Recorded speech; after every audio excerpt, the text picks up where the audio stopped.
All right, and we are live with Josh Luebker. Did I mess that up and butcher it, or Yeah, are we that's a okay. little bit Everybody a little does. bit close? Everybody So let's does. start with the proper way to pronounce your name and a short little Oof. introduction. Yeah, I'm Josh Luebker, and I'm Luebker. the construction CFO. I work with subcontractors, and yeah, the way I got into construction, I actually started at a Google data center as a Hmm. quality control assistant because I had no construction Okay. experience, but it was a union company, and I couldn't touch tools. And obviously, that's a completely different role than what I do now. But worked my way up through project management, went to trade school, got my journeyman's in Virginia, got my master electrical license in Alabama uh, because of reciprocity. But yeah, and then I Alabama. got All into right, we'll financing. have to go back to that one for Yeah, sure. yep. So yeah, that's just a little bit about me. That's how I got started, got up to what I do, and I have an affinity for numbers. I like to look at spreadsheets, and I make a spreadsheet for everything. So There are a lot of people who are obsessed with spreadsheets, and it has to do a little bit with our preference of, left brain, right brain. And there's yeah, so many creatives that are super creative that are also obsessed with numbers. And I didn't know I was one of those people until I got into construction. So I yep. definitely want to dive into that. I see we have a couple of folks logging in. So I just want to welcome everybody to the Everything Construction Corner. If you've never Yeah. been here before, this is a podcast slash live stream where we bring you amazing people like Josh Luebker here, who is the construction CFO on LinkedIn and YouTube. And we talk about everything and anything that has to do with the construction industry. We've been on pause for about a year right now, and it had a lot to do with the election and the fact that the media was just flooded with election related news, and construction had no leg to stand on. So we put this podcast and live stream on hold until the election ended. And now we have a new president who was sworn in this week, whether you like him or not. And we're definitely not going to get into the weeds of that either, but we definitely have a new administration, and we are trending again in the construction industry, right? The Yes. construction industry is finally back on the map. And so I wanted to bring this show back. 25 is going to be an exciting year for everybody, regardless of what your persuasions are. So I wanted to start with money. Everybody cares about money. Everybody Yep. cares about cash flow, forecasting, planning for growth or to sell or to whatever your plans are, right? And Mhm. hopefully you have plans. If you don't, Josh is a great person to start having a conversation with about that. And I myself, as a small business owner, know all about that. So without further ado, Josh, let's get started. And the first question that I ask everybody on every show is, why construction? Why construction? Oh man, it's what I've always leaned into is it's not what you know, it's who you know. I used to fight Okay. wildfires actually in Idaho and Washington, Montana, all over there. And then Mm-hmm. I was off for the fire season because it's a seasonal thing. And Mm-hmm. I had an opportunity to work at Google with a friend of mine that went to engineering school. He does BIM, and here I am now, 10 years later, with all of the things I've learned, and it just kind of stuck. Okay. What did 18, 17, 18-year-old Josh think he was going to be doing when he graduated high school and went to university? Um, I changed my mind a lot. So I graduated. I went to three colleges in 4 years, and I graduated ahead of schedule, which is Okay. crazy. But I started with graphic design, and then I did economics, and then I went to wildlife management, and that's when I Okay. just was like, you know what, I'm gonna finish. I'm gonna do wildfires because it was so much fun. Uh, Mm-hmm. when I say wildfires, it's not like I was fighting them. It's like they give you fire, and you fight fire with fire. So like we were on a Right. helicopter with a big uh, just a big flamethrower. It was fun. was so fun. So you've described two characteristics that are very common of A, creatives, and B, entrepreneurs, and a lot of people in construction. And one, you could not make up your mind. So Yep. if you're coming across our show or this channel and you find yourself in a position where you have no idea where you're supposed to be and you change your mind a lot and you take a job just because it's fun and you get to light stuff on fire, you might have all the traits of a person who gets bored easily, which is somebody who's very intelligent typically, and somebody who usually ends up being an entrepreneur of sorts.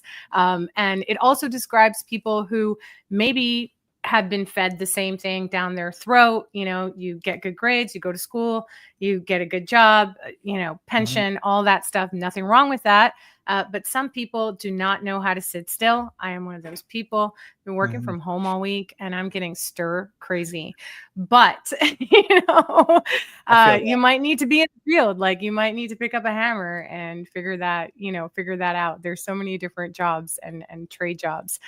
So I just wanted to point that out because I feel like the traditional system frowns upon everything that you just described. But to me, it's like, No, I remember in high school, they said like the average person changes careers like 3 times in their lifetime. And I'm like, well, I'm never going to be one of those because it was frowned upon.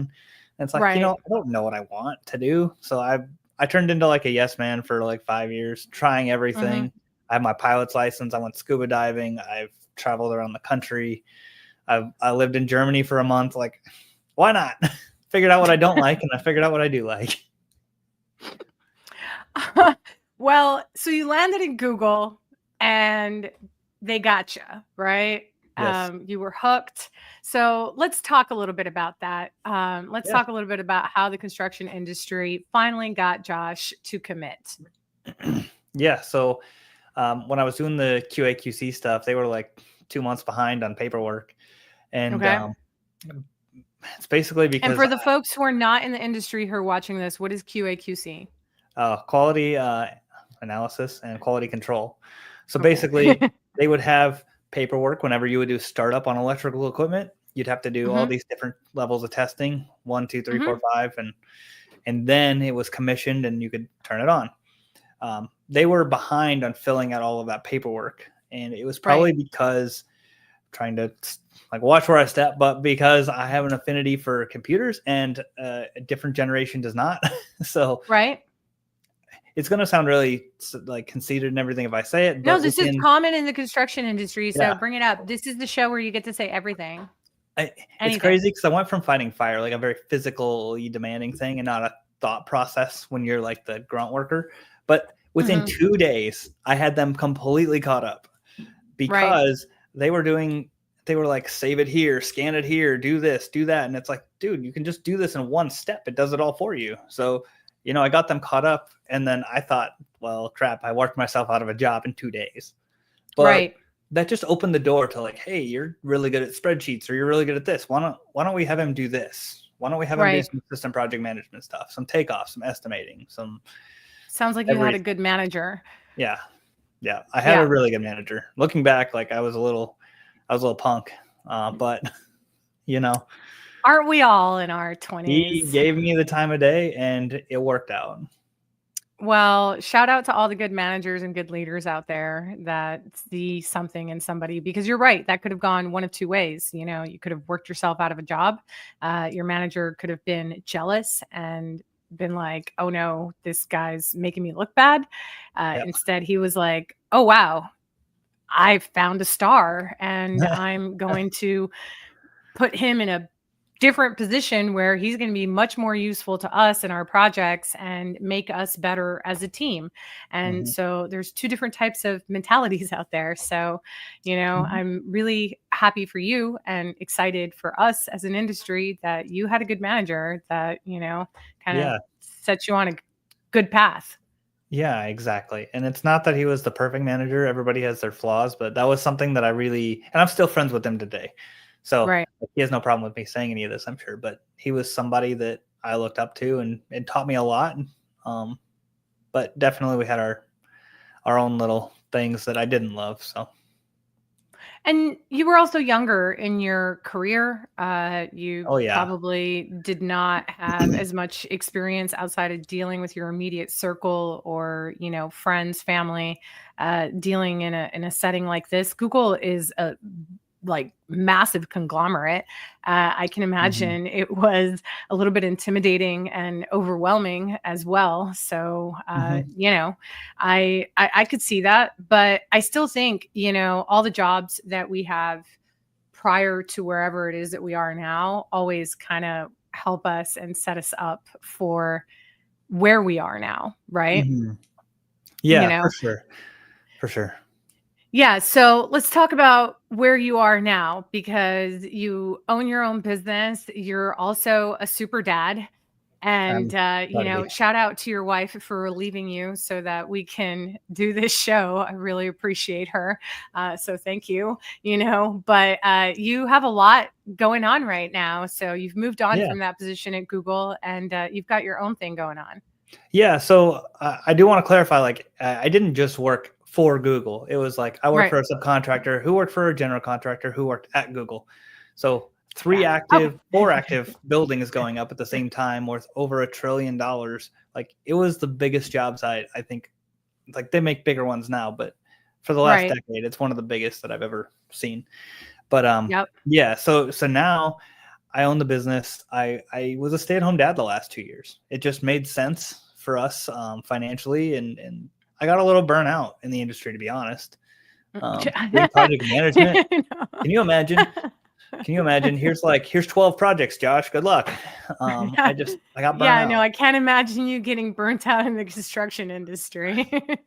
It's just normal, and I took all of those experiences because I've worked for some really great companies and I work for some Mhm. other ones that aren't. And I've got Right. to come and find all of that stuff out. The CFO aspect, it's like I focus on finances, but I realize, and I'm lucky that I have the project management background, that it comes from operations doing everything effectively. I hated Right. I hated the CFOs that were like MBA, accountant, no background in construction. You spent too many hours, or what's, all these things. And it's like, that's not, there's so much more that goes into it. You have to be a person. And so, what I really focus on is how do I help the business get to a point where the numbers actually are right, and then we can strategic plan. So, Right. I talk about cash flow because that's the symptom.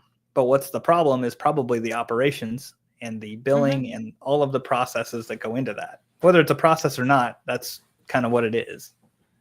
Yeah, no, absolutely. So let's talk about it, right? Yeah. So you go from trillions of dollars in construction for some very large conglomerates and corporate brands, which I think is great experience. It's experience that I don't have. I've worked for some incredible brands and projects, and as a subcontractor to the subcontractor to the GC of Mhm. the other prime, whatever, right? Like I've done those jobs too. Yeah. So Yeah. I get it. And I appreciate you clarifying that for us, but I also feel like that experience, I mean, if you're now helping subcontractors or smaller contractors like myself or a little bit bigger than myself with their finances, with that experience and that view, like this is peanuts to you. It really is. Like the You project, like know? the companies you work with, they're like 1 million to 25 million.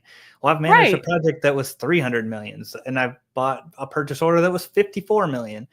Like Exactly. So this is that's what I'm easy. saying. Like it's peanuts to you. And and I Yeah. guarantee you that purchase order for 54 million was some sort of equipment, right? It I was, yes, it was all the transformers and the gear and everything. And then there was another $1.5 million purchase order for just generators. So like Yeah, it's see, crazy. exactly. So peanuts. All Yeah. right. So for all my small business owners here, I brought you an all-star. So if you are in the comments and you have questions, I need you to ask your questions. But I really want to spend the rest of the time talking a little bit about practical things that project owners, and that includes project managers, or Mhm. project management owner rep businesses like myself. You've Mhm. also got small general contractors, subcontractors. We are also a licensed contractor and do, some remodeling work and finishing work. You've been gracious enough to look at our cost codes for us, and I really appreciate you for that. Yeah. And so there's going to be all these different people that are watching, maybe some developers, small business owners. It's the beginning of the year. There's a lot going on, but it is still not too late for people to get organized and have a bomb year. Okay. Especially from a cash flow perspective, because to your point, operations and how you manage your business is usually where cash flow issues come from or don't come from.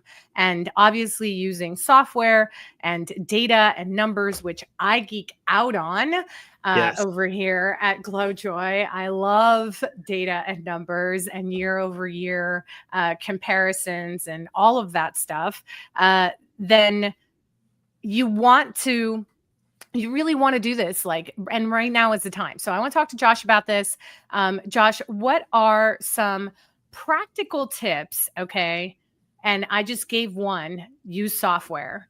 So what are some practical tips for small business owners that you typically start off with when you are working with folks like us? Yes. The first thing is always, I see that everybody is responsible for everything because we're a small business. We all pitch in, we all do all these things. But honestly, the first thing I see is everybody's responsible for everything. So nobody's responsible for anything. So things fall through the gap. There's a lot of animosity behind the scenes, and your culture Mm-hmm. is suffering because, well, I'm doing all of these things and I don't have the gratitude, and that person leaves, and people don't understand each other's roles. And they start to nitpick, like, well, I make this much and they make this much, so I deserve more because I do more. When in Yeah, that's reality, typical startup culture. yeah, right, exactly. And so that's one of the first things I see is that you just have to just make a flow chart. Here's how submittals work. Somebody requests them from the vendor. This person does this. This is how we vet them. This is how we send them. And that way Mm-hmm. you have a checklist. And if somebody's gone for a week and it has to get done, you know exactly where it was. You don't have to double work and back check somebody because everybody has the same standard. It's a standard operating procedure. It's not you can call it a process, call it whatever you want. It's not corporate. It's just efficient. Yeah, absolutely. Absolutely. And I say it's startup culture, but it's not only unique to startups. There are companies who have been around for 30, 40, 50 years, multi-generational companies that operate this way. We work Yeah. with some subcontractors like that, actually. And sadly, we've had to phase some out when we brought in and implemented some of our systems just Mhm. because they would not use the systems or weren't catching up with paperwork or whatever else, right? Exactly. So having a system doesn't mean you have to have a software solution either. It could just be a Word document that, to your point, has a flow of, this is what happens when a submittal comes in or when a purchase order comes in, and then it gets converted to a bill or whatever, and then it gets paid out. And so just having a process on how things are done and having Yeah. key stakeholders for project managers, having a key stakeholders document where everybody knows their role, very Mhm. important. If you have a business, obviously you want to have a HR chart or, some kind of like document, I think, that explains to people what their roles are and responsibilities. But to your point, a lot of companies have a bunch of stuff and a bunch of people going on. My very first hire was an admin. Mhm. Yeah. Yeah. And they're a catch-all, right? I see it all the time. It's like, hey, you're the accountant, but like, also I need help with this. I need help with my calendar. I need help with anything. Um, Right. and and the reason I bring it up because it's an operational thing, right? It's not like, okay, Mhm. finances have to talk about this. A CFO doesn't normally get in the weeds about this, but for me to do my job effectively, I need people to do it all the same way. Right. Otherwise, my data is wrong. And wrong data is worse than no data because we're making decisions that are even worse. I make more conservative decisions if I'm like, oh, I don't know if my gas tank is working. I'm going to stop and fill up today. But if I think I'm full, but I'm really empty, I make a lot worse decisions, right? Absolutely. Absolutely. So that's tip number 1. Get your processes down. Yep. Tip number 2, we didn't prep any of this, so I'm just kind of going off the fly here. I know, I'm making you flow. I'm so sorry. No, you're good. Like, give us the top 3 things, that come off the top of your head. Yeah. Okay. So that's one. One of the first things I ever do working with any company is I go through a cash flow forecast, because people have this idea in their head they're making all this money, even when they tell me I'm making money, but I don't know where. Like, that's a huge red flag, because what happens is throughout a progress billing, you should be collecting some of your overhead and some of your profit throughout every billing. You shouldn't wait 2 years for a 2-year project to collect any profit. That's really dangerous, because then if you spend any more on overhead or any more on labor, you are now accruing that cost for the rest of the project. And you're never going to be able to catch up until you get profit. Right. And with inflation a couple of years ago, it was like 8 or 9%. It's ridiculous. You're never like, who has an 8 or 9% profit margin over 2 years? Probably nobody. Nobody. I mean, except for those small niche contractors. So right. And anyway, I think no business is gonna have, I think, especially right now. Yeah. Especially right now with inflation numbers still being what they are, over any type of 10% profit overall, especially over a 2-year period. So, I think that the words cash flow are also very scary to people. Okay. Yeah. What's it mean? What's it look like? Yeah, what's it mean and what's it look like? So, when you say cash flow forecasting, okay, what exactly do you mean? So every week, obviously, you have to pay your people for labor. You have to pay your payroll. You have to pay your material. You have to pay for your software subscription, your trucks, everything, right? Everything. So, but in construction, especially when you get into commercial and larger construction, as you know, we get paid once a month, and it's normally like 2 months behind. Yeah, so you have to plan out, how am I going to stretch this $200,000 over, a 90 month? days. Yeah, 90 days. 30 days. 30 to 90 days. And what I see is people want to grow so fast, so quick, like go from 3 million to 10 million. Right. Well, your overhead's going to go from, if 10% is the average, you're going to go from 300,000 to $1 million of overhead. Can you afford $1 million of overhead when you made $300,000 last year of overhead, but then like 5% or 10% profit? If you made 300,000, how are you going to forward and do $1 million this year? You can't. Yeah. Without taking out a massive loan or line of credit, obviously. Yes. And obviously you don't have to pay it immediately. So what we look at is every week, how much is coming in this week? Right. And if there is none, because it's, the 3 weeks that there is none, we plan out, what are we going to pay? When are we going to pay it? How is it going to look? And we go through things as simple as, hey, we didn't get paid for this rock yet. It's due. Okay. Well, let the vendor send a notice of non-payment. Let them lien the project. If that's like, I can't help it, right? That's the law. I signed a contract, but the contract doesn't supersede law. Right. Those are some of the nuanced things that I have to help people understand, because I've seen it at the Google level. You think people are afraid of notice of non-payments? You should have seen the general contractor get a notice of non-payment that went to the Google. They were so mad, but they also understood this is normal. Yeah, it is what it is. If you didn't get paid, you didn't get paid. Exactly. Sorry, I take it to a 10 every time, maybe even 100. I mean, but it's your job to help your clients get paid and get Yeah. paid on time and to plan for this. So I appreciate you actually breaking that down. It wasn't until I actually was in year 3 that I hired a CPA for the first time for my business. Yeah. And it was probably one of the biggest mistakes I think that I made starting off. Had I brought that CPA or a CFO or somebody that knew what I know now and how I have everything set up now, I probably would have had better cash flow. Cash flow was one of the things that we struggled with the most, when Yeah. we very, very first started contracting. With the owner rep project management business, it's consulting. So that was much easier to manage and to maintain.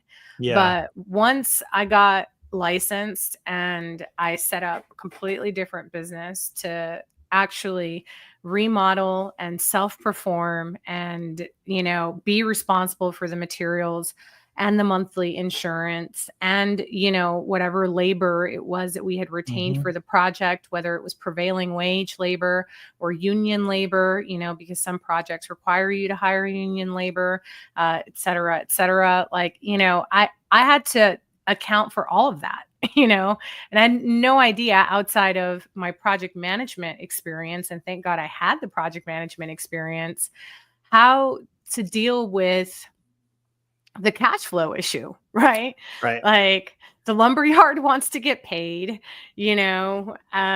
the Yep.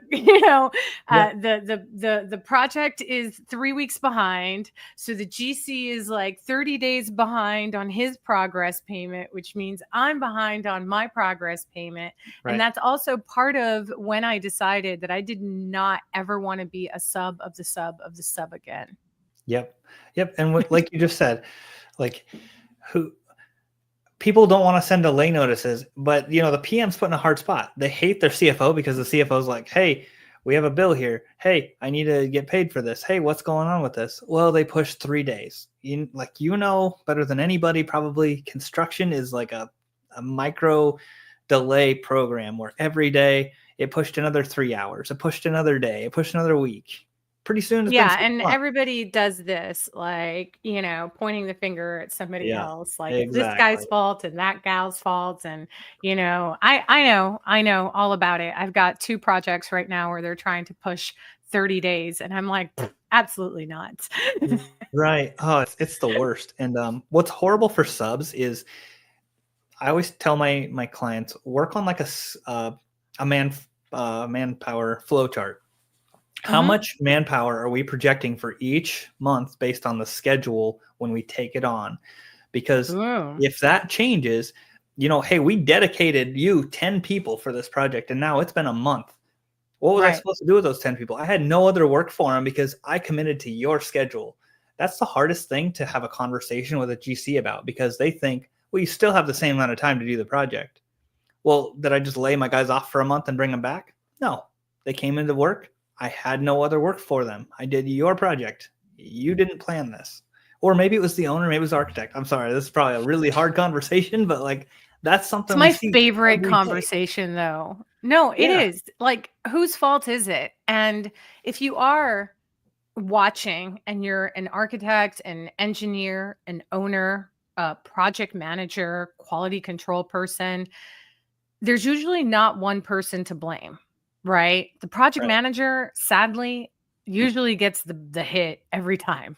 Yes. Okay. It Yes. just is. Okay. And I'm not saying it because I own a project management owner rep business. That's just how it is. All right. Yeah. Uh, if not, the subcontractor is going to take the hit. Yep. Okay. And they're the ones that are going to get blamed usually. Oh, the electrician was delayed a week. Oh, the plumber, didn't Yep. order the right materials, or, the submittal, or, whatever the excuse is. But there are very rare times that owners and professional pencil pushers get blamed for delays. Yes. Yes. So I want the people at the top, respectfully, to also know that it is really important for you to also take ownership when you are the person that is to blame for the Yeah. project delay. And when we have these meetings, I always say, it may sound corny, but like, I know that we could stand here and scream at each other for 2 hours on who's to blame, but like, let's come up with a solution and sort out whose fault this was later, or let the, Right. quality control person handle that and come back to us with a report, right? Exactly. Uh, you know, Exactly. because you could, and we have ourselves wasted weeks sometimes on projects being on hold because we need to figure out who was to blame for what and who's getting the back charge. No. Right. One of the things I love about primes and some of the larger projects like Google projects or things that we've worked on is that they keep the schedule going regardless of change orders, approvals, or whatever, because they have to. Mhm. And that's the hard conversation, because when I was at the top of that, like the $1 trillion part of the industry, it just flows, and it's kind of like, hey, we'll get it sorted out, but it gets sorted out. But when you start to get lower, you have people that are stretched so thin because they're on 12 projects, not one. So it's not right.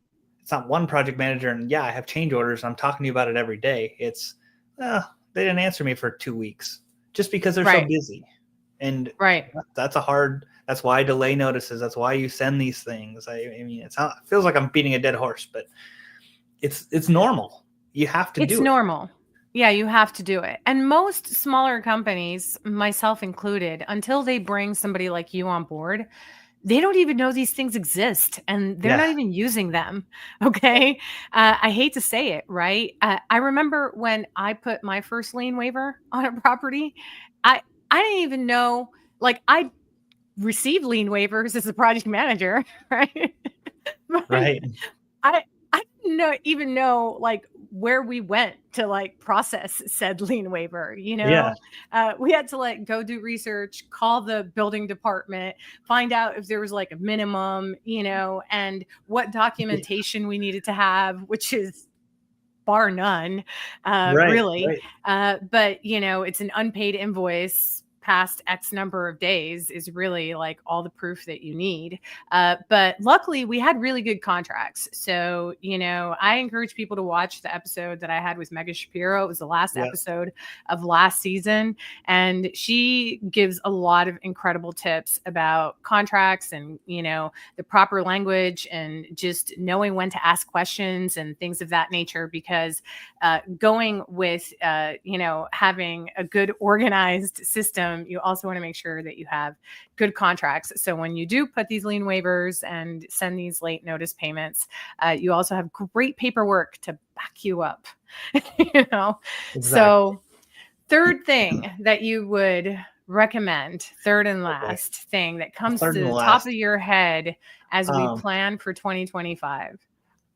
I'm a big advocate for you need an actual construction accounting software. And that's because the way, like we're talking about how everything is so fluid in construction, things happen a day late or a week late, and like everything, it just changes so much. You need to be able to look at your accounting system and have it automated. Every time something gets entered in, you need to be able to see all of that and give people permission so they can see where they're at on a project. So for example, if in a general accounting system, you have like, I have $1 million project, I've spent 400,000 and I'm 50% done, so I must be making 200,000. So you claim it on your taxes. I made 100,000 this year because X, Y, and Z. Right. Well, I didn't know that I was getting an invoice for 200,000 on gear that I didn't pay yet. So it's not even in the system. So I didn't realize that I've already maxed out and I'm already making zero profit. Right. So it's more like a real-time scenario where you pull it up and you're like, oh yeah, I have this committed, or I need to write that purchase order. It just helps you track everything, like project management software, but on the accounting side, so it's visible to everybody. Like when I was saying, I can't make decisions when I don't know any of that. If somebody tells me this is where a project is, I have to take their word for it. And I know it's not 100% accurate. And is that 10%? Is that worth 500,000 or is that worth 10,000? I don't know. Mm-hmm. Yeah. So, I mean, I'm going to beat software like a dead horse because, that's how I grew my business. I mean, software is like everything to me. Shameless plug to Builder Trend, whom we're an ambassador for, going to the International Builder Show with Nice. in Las Vegas at the end of next month. But Builder Trend is a not just construction project management software.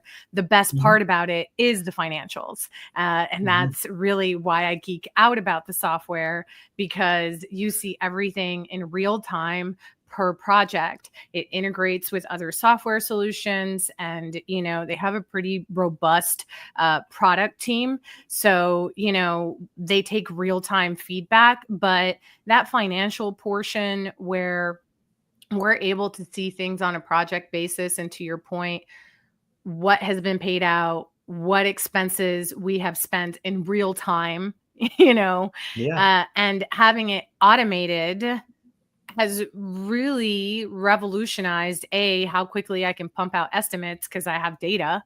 And, like I know what things cost us. And B, also just saved us so much time on manual receipts and trying to figure out what this, hardware store receipt is for, what this paint store receipt is for, what this equipment was rented for and for how long. And we used to have a system with like a folder that was on site, and people would like write the job name at the top. We had like a job code and circle whatever it was. And every once in a while I'd find a Red Bull in there or whatever. And I'd be like, what is this? Yeah, that's how it goes. And it's like, you have to trying to convince any superintendent to send you a picture of a receipt for every single receipt. It's a nightmare. Good luck. And that's even worse. You get into the credit card thing. Like you don't even know for 30 days what was spent. Yeah, absolutely. So just having a system, and before we started using Builder Trend, and Builder Trend's what works for us because of the type of business that we have. Obviously, there are a ton of software solutions out there. Another one that I've actually done some research on, and this is a strictly financial construction software solution, is Lumber. And I was, a guest on their podcast, and have dived very deep into what they have going on, especially with union labor and all of the laws and the nuances that go on with that. And, I'm not getting paid, obviously, to promote any of these softwares, but, I'm just throwing things out there that are construction specific, right? That I myself have navigated and used. There are other solutions out there that are very popular for, industrial construction, roadway construction, subcontractors. I know there's different apps also that people can download and use on their phone. Ultimately, what we're trying to say here, folks, is use the software. It's there, To me, what I always have to show people is like, your software can improve your efficiency. So maybe you can't go hire 3 more people, 3 more PMs or 3 more accountants or whatever, because nobody wants to work in this country, right? That's the common thing. But in reality, nobody wants to do the same work and like have to do it the stupidest way. You buy that software. Now 1 person can do what 4 people need to do in your current situation. You solve the problem. Right. And you literally spoke my language. We had 3 different people we had a bookkeeper. Okay. We had a project manager, superintendent in the field, shooting pictures of receipts and sending them or putting them in a folder that then office admin then uploaded to whatever system for the bookkeeper to then reconcile and whatever. So now we have a project coordinator. Okay. That manages all documentation for projects, and a piece of software that we take pictures upload to a cost inbox, it automatically pulls all the line items for us, with AI and whatever. And then our project coordinator goes in and finishes whatever needs to get done to run that as an expense for the project. That then links to our accounting software that our accountant maybe will review once a month or whatever it is, right? So yeah, we've eliminated 2 roles.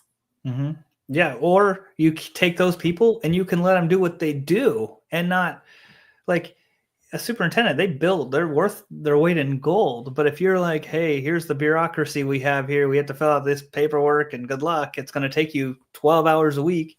They can't build for 12 hours a week. And now you have back charges and things are wrong.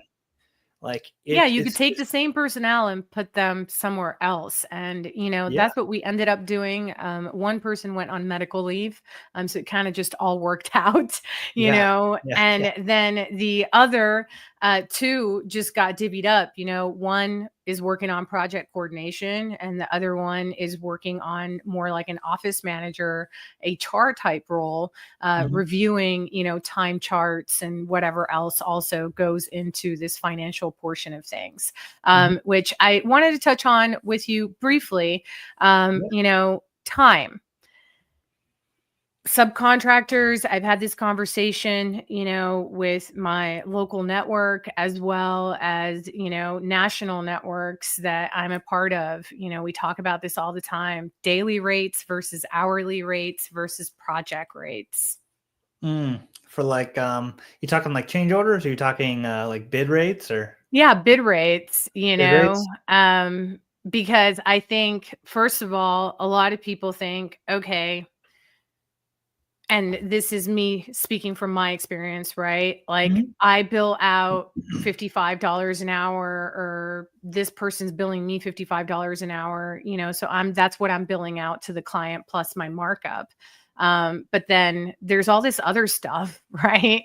There's my insurance, there's my truck payment, there's like all this other administrative costs and overhead and whatever, right? So is it better to have like a line item for general conditions? And obviously I know the answer for us, or do you mark that up if you're charging on a time and material rate to $125 an hour plus, whatever material because of your overhead or whatever that number comes to, right? Like, I think people need to figure out, I guess, is the question that I'm coming to. And maybe I just answered it myself, but need to figure out what that hourly rate really is that they're billing out at versus what a subcontractor is billing them, or a 1099 employee, or what the full-time employee costs, right?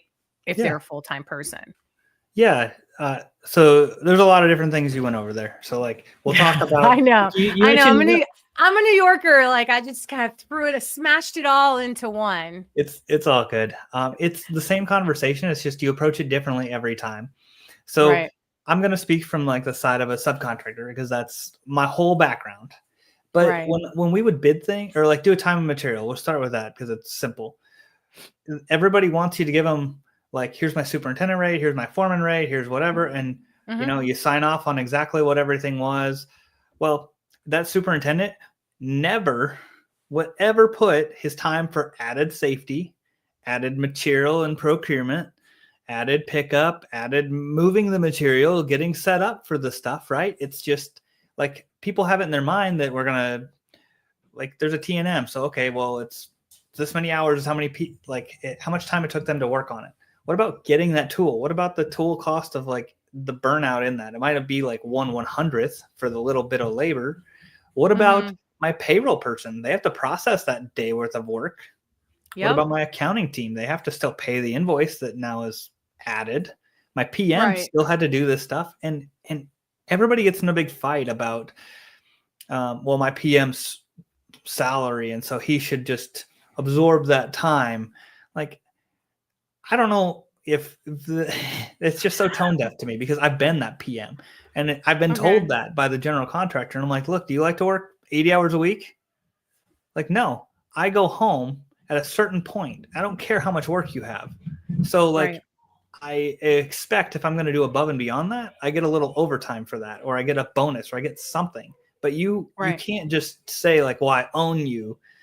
Like, also, I'm running 10 projects. Like, I don't really care if you think that this isn't going to take me another 3 hours. Like, it does. Right. But T&M, my super never gets that written on his ticket. We need to have like a way, and what I try to advocate for when you negotiate contracts. I know you mentioned Megan, great person. I also do contract stuff, but like also from the business side. What makes sense? I don't know that lawyers really get into how you prove PM time on a T&M ticket, but what I've done in the past is say, hey, in a contract review, 10% for PM for overhead or whatever, and I can prove that through our accounting. I can look back and see what our overhead rate was, all of that. But you try to make it so it makes sense, because I can explain it to you. You're my general contractor. Now I have to explain it to you in a way that you can explain it to the hospital, who can explain it to their board of directors, who can explain it to their investors and whatever else. Like, yeah. And now you can see like, oh, think of all the wasted time I've now put into this, and I have to go back to meetings and discuss it. I hate I'm laughing because I just went through this with a historic church project. Yeah. You know, there was the architect that approved, and then, you know, there was the local elders board, then there was like the national or the regional, then the national, and then the lender, and then this. And I was like, I at one point told the GC, listen, if you want a payment requisition, I'm gonna need you to send it to me like 2 weeks before you actually need it. Yeah. Or 3 weeks before you actually need it, if you want to get paid when you need it. Right. Right. You know, because otherwise I'm not going to be able to get through all of this paperwork or bureaucracy without it. So, you know, really good point that you bring. And I kind of knew the answer, but really this is more for the audience, because I feel like a lot of subcontractors, especially, underbid projects because they don't take a lot of these extras into account. So one of the things that I want the viewers to do as they're planning and forecasting for, and hopefully they've already forecasted for this quarter, you know, but for future quarters and the rest of the year, and you're trying to figure out your numbers, right? Internally, we always figure out, okay, what is like the bare minimum we're allowed to bring in every month to, you know, cover our overhead, plus have like a little bit of cushion. And then obviously we divvy that up however we divvy it up, and we could probably do better, I've learned after this conversation today, you know, and there's always room for improvement and continuous improvement. And, you know, I tell small business owners, don't beat yourself up about it, or project managers, because you know, every year is just better, and we just get better every year. So there's that, you know, portion of it, but also not underbidding or undervaluing yourselves. You know, you got to figure out what things cost for you. And that software portion is a big piece of it, you know, and being organized with your expenses, and also reporting. I know that it's scary. Okay. I know that just looking at everything and, you know, staring at it is scary, but that's a scarcity mindset also. You know, that's not believing in yourself and what's in your bank account. You know, and you do need to go get that line of credit, or get a credit card, or pay off your credit card, you know, so that you can stop making monthly payments, because I feel like a lot of people are just so indebted that they're making payments on things that they shouldn't be making payments on. And, you know, so there's that, right? Like, can you pay? I'm going to go Dave Ramsey on you. Go pay that truck off in cash. You know? It's like your personal stuff. Like, you forget you have the Netflix, and you forget you have Spotify and Hulu and all of these things. Pretty soon you're paying, you know, 15% of your weekly salary in random things that you're not even using. You need to vet that once in a while. Yeah, you got to look at it. And as business owners, we can get tied up in that. You know, that's how we ended up upgrading our software.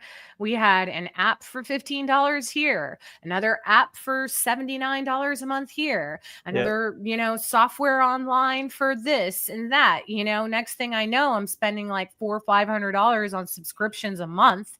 And I'm just like, and they don't communicate with each other. Yep. And they all have different So logins. yeah, all different logins. I was like, wait, one login, one solution that does everything. We tried out like 25 different solutions for a year. And we did all the free trials. You know, it's a lot of effort. I said, once I picked a solution, I was going to marry it. This was going to be our solution. I was going to change it again. I didn't care who slid into my DMs. And there's a lot of techpreneurs that slide into my DMs on LinkedIn with, I've got the latest and greatest in prop tech and blah, blah, blah. And what I don't care. Don't fix it. Yeah, we married this solution. Like, we are married to it. Like, we dated a lot of like crappy solutions to get to where we are now. And mind you, it is not perfect. It's not perfect. Okay. Like, I don't think there's any software out there that is perfect. And that's why people need a Josh in their life. You know, they need we have ideas. Yeah. I've seen project managers and owner reps like us. You know, you need people to run and manage the software, look at the reports, build out the systems, the strategies, build out your contractual language, okay? Yeah. And clauses and all of that stuff, right? Yeah. So, you know, I'm going to close. We've got a couple of minutes left. I'm going to close with what is on everybody's mind, okay? This is my favorite. And that is tariffs and tax code changes. Okay. Yep. For small business owners in here, maybe not as relevant, you know, the tax code changes, but we're on LinkedIn and YouTube is like the second largest search engine in the world, second to TikTok, right? In the US, it's number one. So we are on YouTube also. There's a lot of large companies on here also. So what are your thoughts? And this is opinion, obviously, on the changes in the tax code and how that's going to trickle down to the subcontractor, obviously, who you service, and how that's going to affect. And then also tariffs, right? A lot of people get materials from overseas, and we have a lot of factories in neighboring countries here in North America, both in Central America as well as Canada. And so, you know, a lot of people are freaked out. There's headlines all over the place. And as I said at the beginning of the live stream, I don't care what your political persuasion is or who you believe in or who you voted for. These are like the new laws, you know, and they're executive orders that have passed. Like, this is our new normal. So whether we like it or not, we need to prepare for it. Right. So what are your thoughts on this? And what are maybe like one or two tips that you have for people who are having a freak out moment about it and, you know, don't know what to do? Yeah. No, man, I feel like I'm on like some kind of news channel right now. I gotta give a really offset. You are, especially with the suit. You know, I'm not the anchor. You are. So when I work with business owners, traditionally, I've always been of the mindset we're gonna make decisions and we're gonna be proactive. So that way, anything that changes in policy, we don't really have to react. We're more proactive, where we have everything figured out. But these are like unprecedented times, to the extreme of no income tax, only on external, no overtime, no tax on overtime. I mean, tariffs from everywhere. I don't know that it can be an immediate change.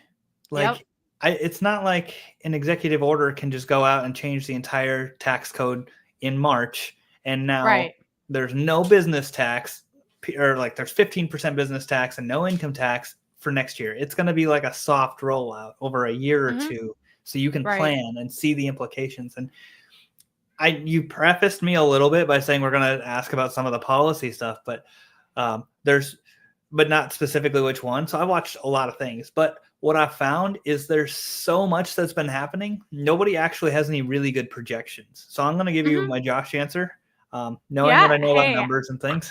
I only want the Josh answer. And, you know, I do appreciate, I think everything affects you know, I think all the executive orders kind of affect each other, and there is a We lot do. to digest, right? And for the people who really want to get into the nitty gritty on how the executive orders are going to affect, the banking industry, the real estate industry, and construction, you can actually, this is another plug for Patty Goodspeed.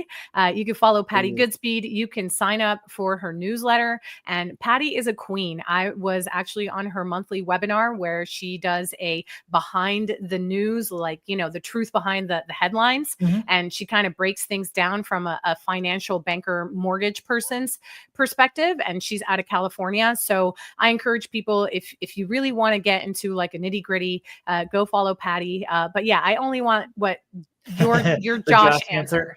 answer, the Josh So answer. And there's no wrong or right answer, right? It's just yeah, your answer.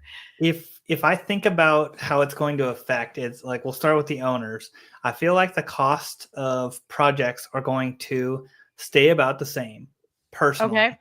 because businesses are going to be able to like shift from their, like, if you don't have to pay payroll tax, think of how expensive that is, right? If if your workers have all of these things, they're gonna like all this extra money in their pocket, like Hmm. there's a lot of shift there that's going to change from the business owns it to now the supplier, for example, might own it in their material that's coming in. So I feel Hmm. like the offset of how much, because what materials like say 25% or 40% of a project cost, the Hmm. rest is Depending on labor the and project. Yeah. everything else, right? So if that goes up 25%, but everything else kind of like stays stagnant for a while because of all of the free, like the discount, if you will, on payroll Hmm. tax and income tax and things, I feel like it's going to just kind of balance out. It's just going to be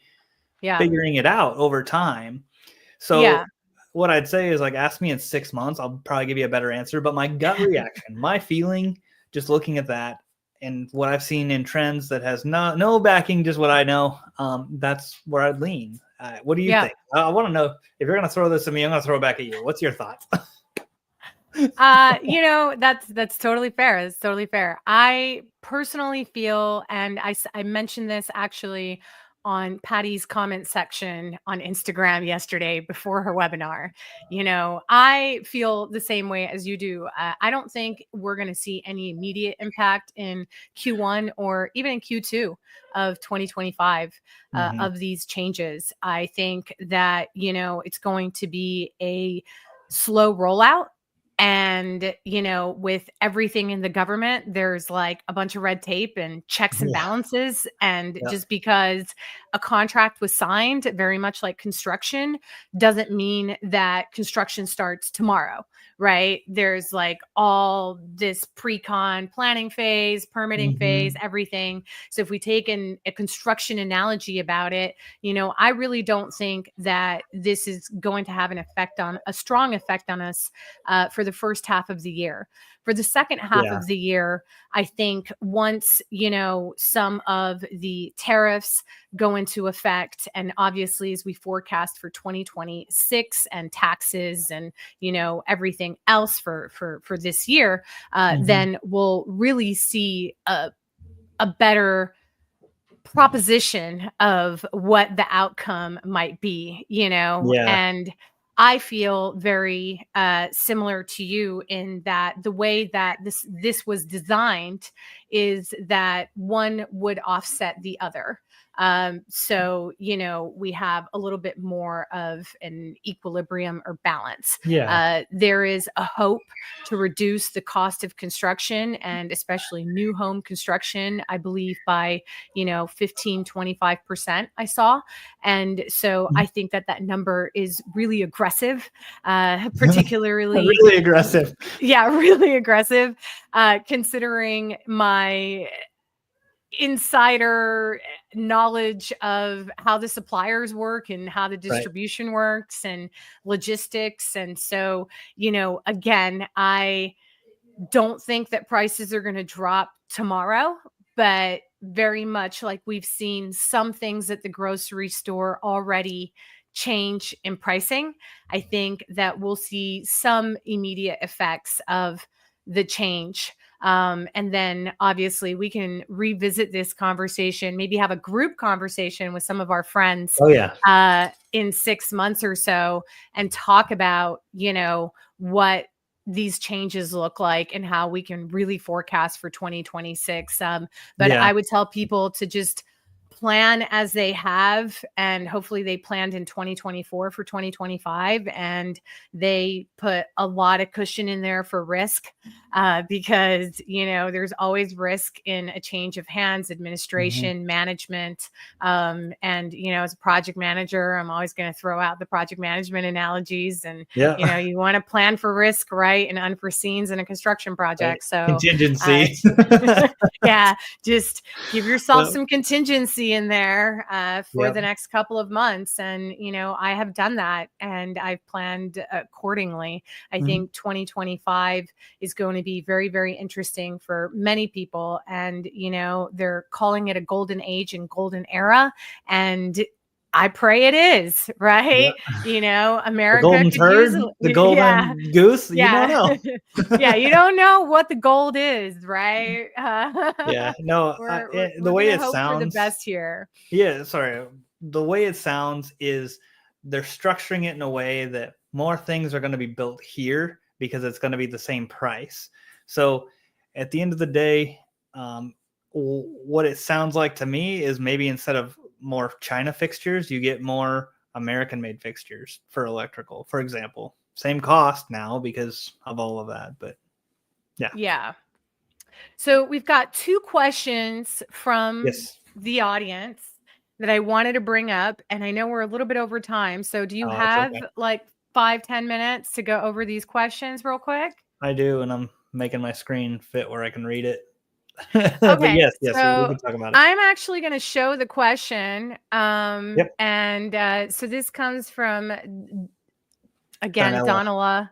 Yeah, I don't know if I butchered your name, but Donala is a great person on LinkedIn and part of our LinkedIn construction community. She says, can you talk a bit about how employees who do have this know your role system can learn all the things?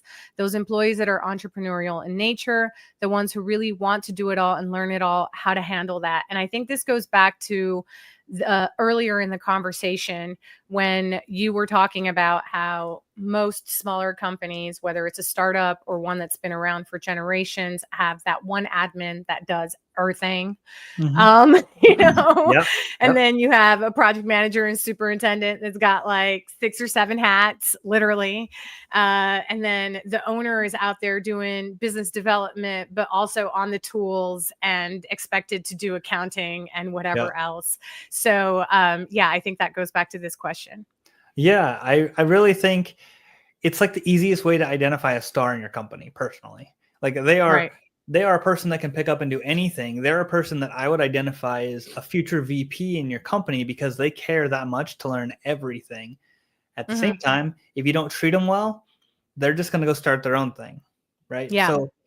So they're a person that you have to be delicate with and tote the line of, do I give them too much and then they don't get paid enough and they feel disrespected? Or do I, bring them in too fast, they learn it too fast, and they make a lot of mistakes that hurt us? You kind of have to just have those open dialogue conversations. But I think, honestly, that's a really good problem to have because you have a person that's in it for the future that you can build around. Right. Yeah. And, entrepreneurs or entrepreneurial minded people make the best intrapreneurs. And to your point, not many companies know how to utilize that and will pigeonhole them in like one role. So if you have somebody like this and you know how to manage it and you have all the systems, right, then yeah, this is a good problem to have. I think having a growth plan, and having a clear map for their career within your company. And this is me stealing from my years in corporate and banking, and working with HR software and rolling all of that stuff out. Small companies need to do that too. You need to know what your employees' plans are, from family planning, like, are they planning to have kids? Who's taking Mhm. care of the kids? Are they expecting to make enough money to pay for daycare? Or is somebody going to have to stay home?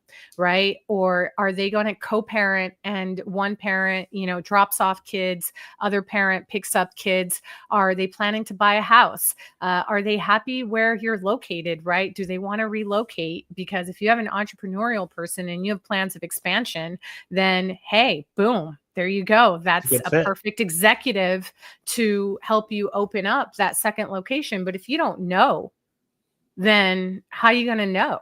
Yeah. you know? Yeah, you might have So, an entrepreneurial people that don't tell you that they want more. right. But also, I think, and this is to the people who are obviously employees in a business, I think it's important if you have creative ideas and you're in an environment where you're working for somebody like a Josh or myself, that you do let them know these ideas and these plans when they do ask the questions. Because I have been in a position where I've asked the questions and people have not been forthright with me. And then I Mhm. spent 2 years training somebody only for that person to then turn around and leave. And I Mhm. think that that's the pain point of a lot of entrepreneurs. And you, as a small business owner, also need to have a plan for that, because you also can't like not allow that person to grow or not train them. And the field has this problem specifically. Oh yeah. Okay. Not train them because you're afraid they're going to take your job. Mhm. No, this allows us to do more jobs, or it Mhm. allows you to train a team of other people and be a Yeah. foreman instead of being on tools because you're about to be 55 and need to retire in 10 years anyway. Right. So, having the right mindset behind that, I think, is really important.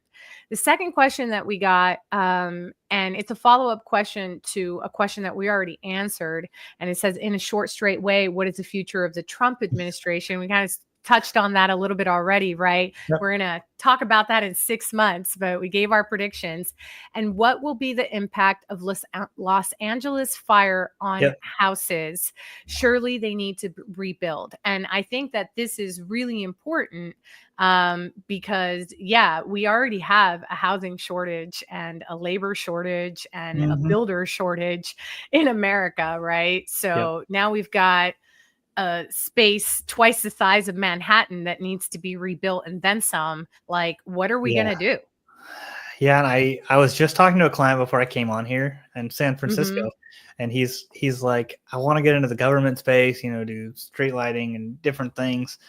And I'm like, man, I don't know if it's a good time, because the way that there's a lot of pressure on California politicians, like with bringing water down and that whole situation, if the federal government withholds aid, the state of California might declare a state of emergency, and everything you bid, everything you've tried to do and get into that government work isn't even going to be valuable.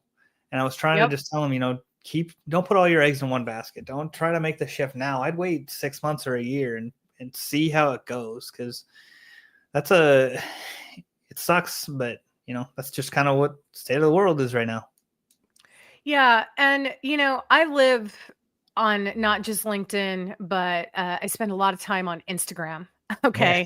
I think Perfect. like most elder millennial females, right? We spend our time on Instagram. I'm just calling Yeah. us out, ladies. I'm sorry.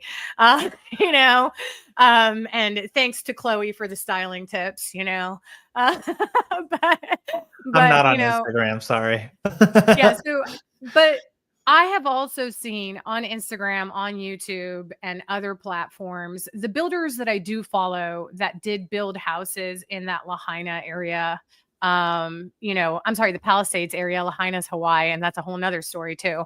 Yeah. But Yeah. There you go. in that Palisades area, are pulling the exact same plans and permits from what I have seen of the houses that were already built, right? Mhm. So I have seen, at least in the small sphere that I am in, and the minimal research or videos that my algorithm is throwing at me, right? Yeah. That a lot of these people are just going back to their original builder, you know? And so I would encourage these builders, obviously, they might be a little bit overwhelmed in things because they might have lost a house and stuff, to Mhm. reach out to people who want to be involved, like your client, right? And or create some sort of portal or work within a portal, to bring some of these resources in, as additional crews, as, additional professionals, as additional hands-on people, so that Mhm. we can rebuild faster. I think there is nobody better to build the Palisades or rebuild the Palisades than the people who built it in the first place, Mhm. And I think that there are a lot of people out there, and there's a lot of nomadic tradespeople, project managers, and supers who want to help and want to be a part of the rebuilding. And Mhm. so, they should connect with those folks. I myself do not do any work really in the California region. We pretty much go about as far as west as Texas around here. Right. Yeah, we've done one or two projects in the past in California. The regulatory environment in California is very difficult to keep up with, in my Yeah. opinion. In the So that's time why, zone, like, yeah, time my zone, goodness. yeah. But I feel like, the best person to rebuild California is the people of California, going back to that, keeping things local and, here, um, within your region. So I've taken up well over an hour of your time. Oh, you're good. I, This is so much and fun.